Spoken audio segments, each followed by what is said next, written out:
সকল শিক্ষার্থীকে স্বাগত জানিয়ে শুরু করছি ম্যাথ ক্লাস। আজকে ম্যাথ ক্লাসে পঞ্চম শ্রেণীর গণিতের অনুশীলনী 2, পৃষ্ঠা নম্বর হচ্ছে 11, প্রশ্ন নম্বর হচ্ছে 1, ভাগ করো। আমরা এই 1 থেকে 6 পর্যন্ত এখানে 6টি অঙ্ক, এগুলো ভাগ করে দেখাবো। তাহলে কিভাবে করতে হবে সেটা দেখো। নম্বর 1 লিখি। নম্বর 1, প্রদত্ত রাশি বা দেওয়া আছে লিখি, দেওয়া আছে যা সেটা তুলি। দেখো 57,249 ভাগ 228। এখন ভাগ করার পূর্বে আমরা প্রথমে সূত্র জেনে নেই। ভাগের সূত্র কি, অর্থাৎ কোন সূত্র অনুসারে আমরা ভাগগুলো করব সেটা দেখো। আমরা জানি ভাগফল, ভাগ সূত্র নম্বর 1, ভাগফল গুণ ভাজক সমান ভাজ্য। এই সূত্র অনুসারে আমরা এখানে করব। এখানে হচ্ছে ভাজ্য ভাগ ভাজক, কিন্তু আমরা ভাজ্যটা কিভাবে তৈরি করব? ভাগফলের সাথে ভাজক গুণ করে। এখানে দেখো, এই প্রথমে আমরা ভাজ্যটা লিখি। কত? 57,249 দিব, অর্থাৎ ভাজক কত? 228। এখানে আমরা ভাগফল এই উপরে অথবা ডান দিকে লিখতে পারি। আমরা উপরে লিখি। দেখো এখানে ভাজক হচ্ছে 3 অঙ্ক বিশিষ্ট। এখানে ভাজ্য দিকে তাকাও। ভাজ্য হচ্ছে 5 অঙ্ক বিশিষ্ট, অর্থাৎ সংখ্যাটি 5 অঙ্কের।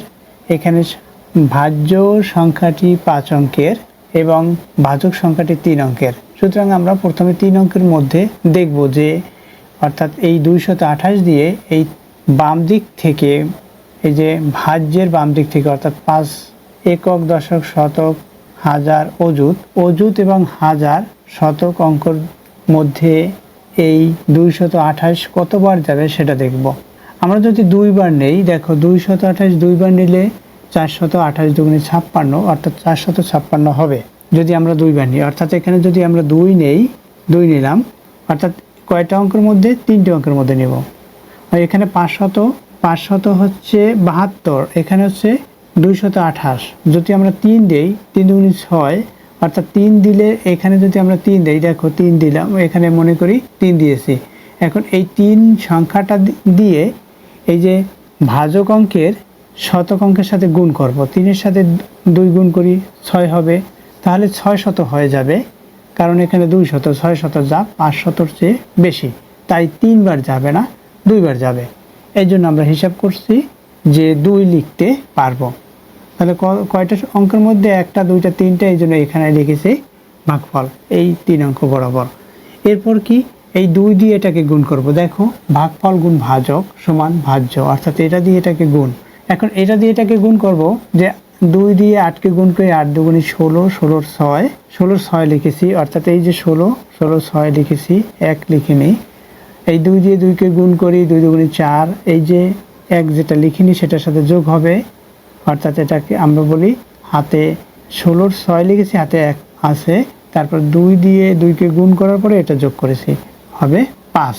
এখন আবার 2 দিয়ে 2কে গুণ করি, 4, অর্থাৎ এই 2 দিয়ে প্রথমে 8কে গুণ করছি, লিখছি, তারপর হচ্ছে 2কে গুণ করছি, হাতে 1 ছিল, এই 1 সংখ্যাটি যোগ করে 5 হলো। 2 দিয়ে 2কে গুণ করলে 4 হবে, 4-এর সাথে 1 যোগ করে 5 হয়। আবার 2 দিয়ে 2কে গুণ করে 4 লিখেছি। এখন আমরা বিয়োগ করি।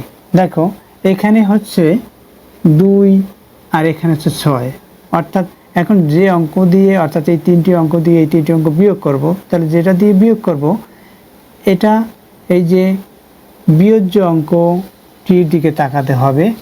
আর বিয়োজন অঙ্ক, এখন দেখো বিয়োজ্য অঙ্কের এখানে 2 থেকে 6 বিয়োগ করতে পারবো না, তাই 2-এর সাথে 10 যোগ করতে হবে, বা এখান থেকে 10 নিয়ে সেটার সাথে যোগ করতে হবে। দশক থেকে 10 নিয়ে আসলে এখান থেকে 1 নিয়ে আসলে এখানে 10 হয়ে যাবে, কারণ এটা দশক।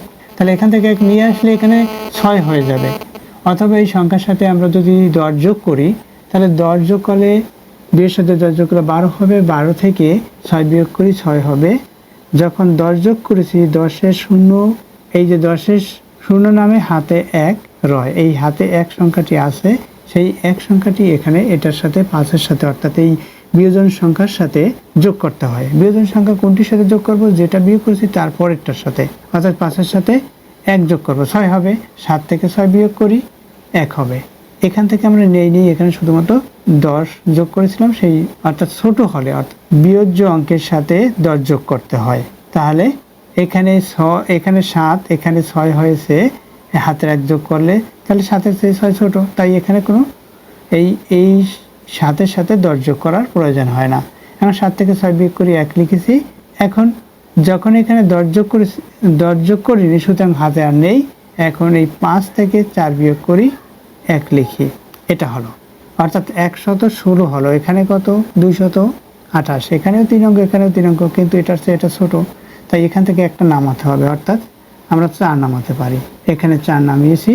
এখন কি হবে দেখো, এখানে এই যে সংখ্যাটি, অর্থাৎ এই যে শতক অঙ্কটি ভাজকের, এর সাথে আমরা যদি 5 গুণ করি তাহলে কি হবে? 5 গুণে 10 হবে। তাহলে এই 28-এর সাথেও 5 গুণ করতে হবে। এখানে কিন্তু কত? এখানে হচ্ছে 1164, অর্থাৎ এই সংখ্যাটির মধ্যে এখন নিতে হবে। তাহলে দেখো, আমরা যদি 5 গুণ করি তাহলে 5 গুণে 10, এই 11 চেয়ে একটু ছোট, সুতরাং 5 বার যাবে। যদি 6 গুণ করি, 6 গুণে 12, এটার চেয়ে বড় হয়ে যাবে। অর্থাৎ 6 গুণ করলে এই 6টা তো এখানে লিখতে হবে, অর্থাৎ এই ভাগফলে 6 লিখতে হয়। এখন ভাগফলে মনে করি 6 লিখলাম, 6 দিয়ে এই 2কে গুণ করে দেখি, অর্থাৎ এই যে ভাজ্যর সর্বশেষ অঙ্ক, অর্থাৎ শতক অঙ্কটির সাথে বাম দিক থেকে যদি বলি, প্রথম অঙ্কটি বাম দিক থেকে এই অঙ্কের সাথে গুণ করতে হয়।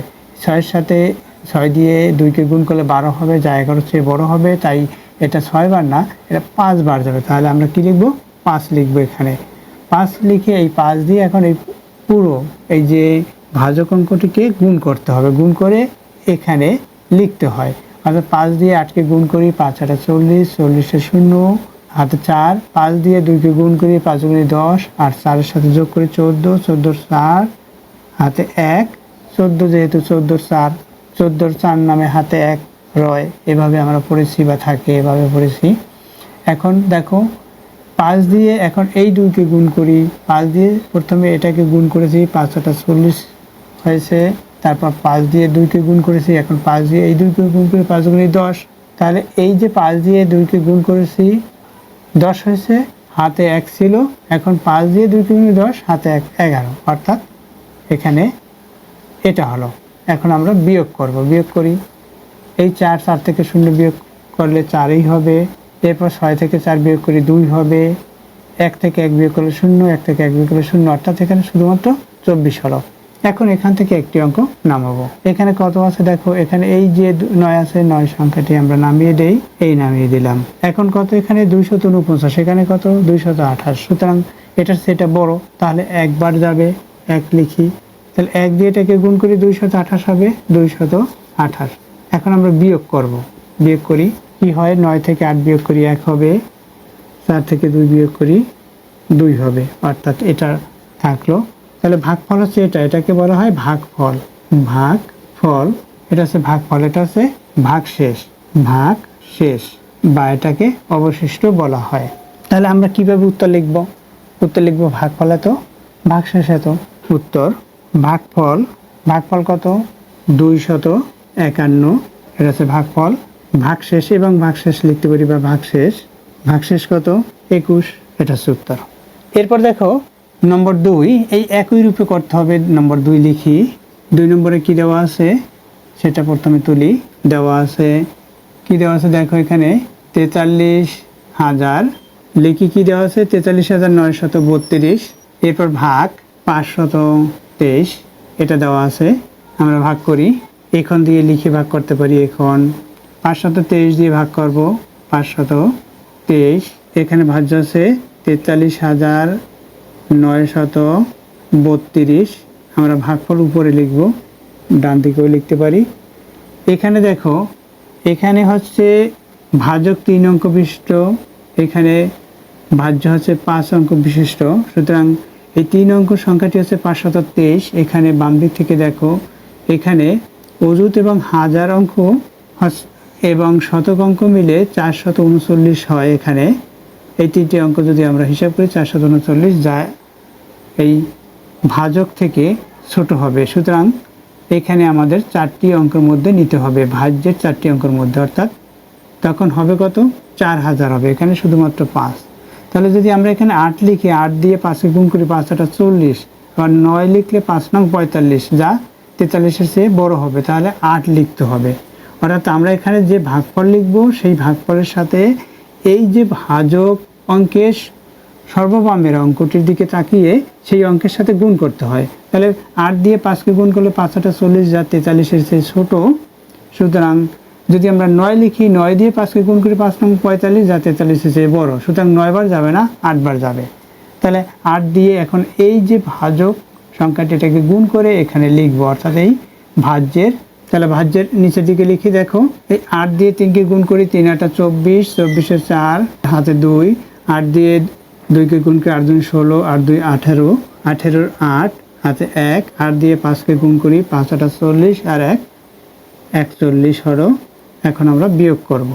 দেখো 3 দিয়ে 4কে বিয়োগ করতে পারি না, তাই 3-এর সাথে 10 যোগ করতে হয়, 13 হয়। 13 থেকে 4 বিয়োগ করি 9 হবে, 9 লিখলাম। হাতে 1, হাতে 1 এটার সাথে যোগ করি, কারণ এখানে 10 যোগ করছি তাই হাতে 1, হাতে 1 8-এর সাথে যোগ করলে 9 হবে, 9 থেকে 9 বিয়োগ করি 0 হবে। এখন 3 থেকে 2 এখানে 3 থেকে 1 বিয়োগ করি 2 হবে, 4 থেকে 4 বিয়োগ করলে 0 হয়। তাহলে কত হলো? এখানে 209 হলো, এখানে 523। সুতরাং একটি অঙ্ক নামাতে হবে আমাদের। এখানে একটি অঙ্কই আছে, 2 নামিয়ে দেই।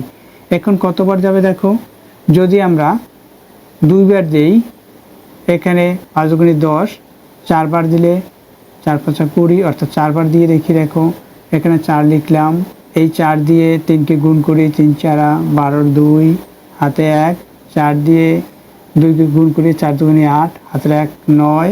এরপর এই 4 দিয়ে 5কে গুণ করি 4 5 20। দেখো এখানে এটা একই। সুতরাং এখন আমরা বিয়োগ করি, বিয়োগ করে এখানে 0 হবে, অর্থাৎ ভাগশেষ 0। ভাগফল কি? ভাগফল এটা, ভাগশেষ কি? 0। তাহলে এটা হচ্ছে ভাগফল। এখানে আমরা লিখতে পারি ভাগফল, এটা হচ্ছে ভাগশেষ বা অবশিষ্ট। আমরা উত্তর লিখি, উত্তর ভাগফল। ভাগফল কত? 84, ভাগফল এত এবং ভাগশেষ 0।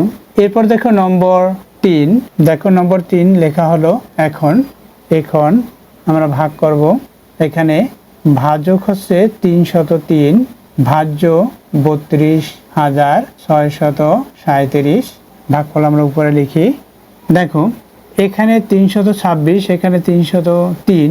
সুতরাং এই যে ভাজকের চেয়ে এখানে ভাজ্যের যে সর্ববামের যে অঙ্ক, অর্থাৎ অযুত, হাজার এবং শতক অঙ্কর মধ্যে একবার যাবে, অর্থাৎ 326-এর মধ্যে 303 একবার যায়। 2 বার হলে 606 হবে, যায় এটার চেয়ে বড় হবে। সুতরাং একবার যাবে, 1 লিখি। 1 দিয়ে এটাকে গুণ করি 303 হলো, 1 দিয়ে আমরা গুণ করলাম 303 লিখলাম। এখন আমরা বিয়োগ করি, এই 6 থেকে 3 বিয়োগ করি 3 হবে, 2 থেকে 0 বিয়োগ করি 2 হবে, 3 থেকে 3 বিয়োগ করলে 0 হয়। সুতরাং 23 হলো। এখন আমরা এখান থেকে একটি অঙ্ক নামাতে পারবো, শুধুমাত্র একটি অঙ্ক নামিয়ে দেই। এখানে একটি অঙ্ক, অর্থাৎ এই 3 অঙ্ক নামিয়েছি। এখন এই যে 3 অঙ্ক নামিয়েছি, এখন এখানে কত হলো দেখো, 233, এখানে কত? 303। সুতরাং এখানে এই যে ভাজ্যর অঙ্ক যেটাকে ভাগ করব ভাজক দিয়ে, সেটা ছোট, অর্থাৎ এখানে 303, এখানে 233। তাহলে এখান থেকে আরেকটি অঙ্ক নামাতে হবে। এখানে 7 আছে, শুধুমাত্র 7 সংখ্যাটি আমরা নামাতে পারি। এখন যদি 7 সংখ্যাটি নামাই, অর্থাৎ এটা আমাদের বাড়তি নামানো হয়েছে, আমরা শুধুমাত্র একটি অঙ্ক নামাবো, এর অধিক নামানো যাবে না। যদি একটি অঙ্ক নামাই তখন এখানে 0 দিতে হয়, অর্থাৎ এখানে এই যে 0 দিয়ে তখন একটি অঙ্ক নামানো যায়। 0 দিলাম, এখন একটি অঙ্ক নামিয়েছি। এখন দেখো ভাগ করা যাবে কিনা। এখন কত হলো? 2337। এখন এটার মধ্যে কতবার যাবে দেখো, এখানে যদি 8 দেই, 8 দিয়ে আমরা 3কে গুণ করি 3 8 24, যা 23-এর চেয়ে বড়। সুতরাং এখানে আমরা যদি 7 দেই, অর্থাৎ এই ভাগফলে 7 দিলাম, অর্থাৎ 7 লিখলাম। এখানে 7 দিয়ে এই 3কে গুণ করি 3 7 21, যা 23-এর কাছাকাছি। সুতরাং 7 বার আমরা লিখতে পারি। তাহলে 7 দিয়ে গুণ করি, 7 দিয়ে 3কে গুণ করি 3 7 21, 21-এর 1, 7 দিয়ে 0কে গুণ করে 0 হবে, সেই 0-এর সাথে 2 যোগ করি। 21-এর যেহেতু আমরা 1 লিখেছি, 2 হাতে আছে, অর্থাৎ দশক অঙ্ক আছে, সেই 2-এর সাথে যোগ করতে হবে 0, তাহলে 2 হবে। আবার এই 7 দিয়ে 3কে গুণ করি 3 7 21 হলো। এখন আমরা বিয়োগ করব, বিয়োগ করি। দেখো 7 থেকে 1 বিয়োগ করি 6 হলো, 3 থেকে 2 বিয়োগ করি 1 হবে, 3 থেকে 1 বিয়োগ করি 2 হবে। এখন এখানে কত হলো? 216 হলো। এখানে কত? 303। তাহলে এটার চেয়ে এটা ছোট, অর্থাৎ এখানে এই যে ভাজ্য অঙ্কটি এখন ছোট হলো, সুতরাং আর ভাগ করা যাবে না। ছোট হলো যেহেতু ভাগ করা যাবে না, তাহলে এখান থেকে একটি নামাতে হবে। এখানে অঙ্ক আর নেই, তাই আর আমরা নামাতে পারছি না। সুতরাং এটা হচ্ছে এই 107, এটা হচ্ছে ভাগফল, এটা হচ্ছে ভাগশেষ। তাহলে এখানে ভাগশেষ আর এটা হচ্ছে ভাগফল। ভাগফল এটা কি? এটা হচ্ছে ভাজ্য, এটা হচ্ছে ভাজক। উত্তর কি লিখবো আমরা? উত্তর লিখি ভাগফল। ভাগফল কত?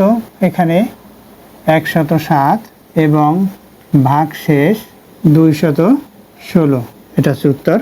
দেখো এই একই রূপে, অর্থাৎ এভাবে এই 4 নম্বর, 5 নম্বর, 6 নম্বর অবশ্যই তোমরা যদি প্র্যাকটিস করো এগুলো করতে পারবে। আশা করছি বুঝতে পেরেছো কিভাবে এই অঙ্কগুলো করতে হয়। যদি এগুলো প্র্যাকটিস করার পর যদি তোমরা সমাধান করতে না পারো, তাহলে কমেন্ট সেকশনে কমেন্টস করবে, আমি এই অঙ্কগুলো সমাধান করে দেখাবো। তখন নম্বর লিখলেই হবে, এত নম্বর পারছি না। আশা করছি বুঝতে পেরেছো। এতক্ষণ ম্যাথ ক্লাসের সাথে থাকার জন্য সকলকে ধন্যবাদ জানিয়ে আজকের মতো বিদায় নিচ্ছি।